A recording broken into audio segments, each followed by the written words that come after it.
டேய் உன்கிட்ட தான் கேக்குறேன், உனக்கு சம்மதமா இல்லையா? அதை ஏன்க்கா என்கிட்ட கேக்குற? டேய் உன்னோட கல்யாணத்துல உன்கிட்ட விருப்பத்தை நான் கேட்காம சம்மதிச்சா? வேற யார்? அப்போ அந்த மளிகை கடையில ஒருத்தர் நிக்க வச்சிருக்கீங்களே, அவன் என்ன செய்ய போறீங்க? டேய் அதை நாங்க பாத்துக்கிட்டு தான். இப்போ உங்ககிட்ட என்ன கேட்காவ? உனக்கு விருப்பமா இல்லையான்னு தானே கேக்குதாவ? அதுக்கு என்னன்ட்டு பதில் சொல்லு. வீரா கிட்ட கேட்டீங்களா தான்? இல்லை உன் விருப்பம் என்னல அதை சொல்லு. வீரா என்ன சொன்னான்னு கேட்டேன். டேய் அவ என்னடா சொல்ல போறான்? இதே மாதிரி நான் அவகிட்டயும் நேரடியா வாய் விட்டு கேட்டுட்டேன். எங்க அண்ணன் யார கல்யாணம் பண்ணிக்க சொன்னாலும் நான் அவங்கள கல்யாணம் பண்ணிப்பேன்னு சொல்லிட்டான். ஏல சிவபாலா, நீ யாரு?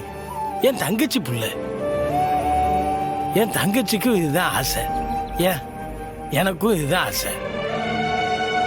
நீங்க எல்லாரும் என் கண்ணு முன்னாடி வளர்ந்த பசங்க. அடிச்சாலும் பிடிச்சாலும் நம்மளுக்குள்ளேயே போயிடும். அந்த ஆசை எனக்கு இருக்காத ஐயா? அதான் கேக்குறோம், உனக்கு சம்மதமா இல்லையா? உங்களுக்கு இதுல சம்மதமா தான்?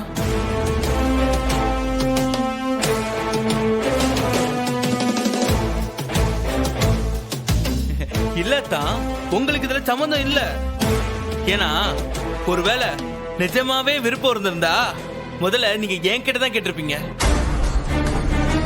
இல்லடா அது வந்து அக்கா தெரியுது, அம்மா வந்து சண்டை போட்டோம் அத்தான் முடியவே முடியாதுன்னு சொன்னாங்க.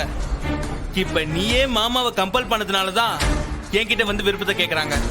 அப்படியே இருந்தாலும் அத பத்தி உனக்கு என்னடா? உள்ள வலிக்குதுக்கா. உண்மையாவே அத்தா மனசுல இருந்து என்கிட்ட வந்து கேட்டிருந்தா அது வேற விஷயம்.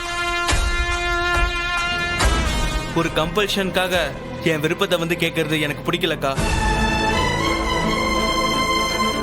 இல்ல சிவபாலா, சம்பவம் பாட்டுக்கு ஏதோ ஒரு அத்தான் வீராவை யாருக்கு கட்டி கொடுக்கணும்னு ஆசைப்படுறாரோ அவனுக்கே கட்டி கொடுக்கட்டும் மாமா, எனக்கு வேண்டாம்.